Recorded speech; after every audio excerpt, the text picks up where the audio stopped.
Have you ever struggled with CapCut to cut a part of your video? I will guide you through essential steps.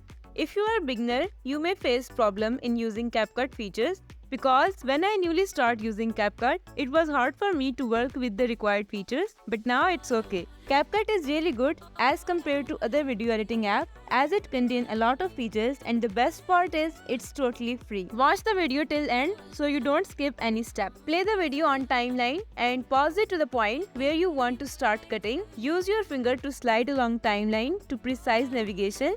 Now move the timeline to the point where you want to end the cut. Splitting tool actually enables us to carefully arrange and reorganize our footage. So now click on split icon to add cut to the video.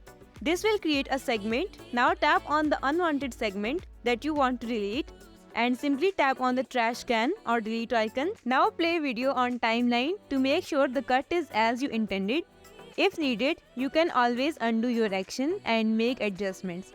Now at the end of the video, you see watermark. Here you can simply delete it in the same way. So for this video, you just need to add different clips, add splits where needed and delete the unwanted segment.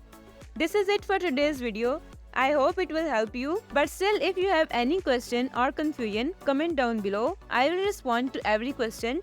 Give this video a big thumbs up. Subscribe us for more interesting tutorials. Bye.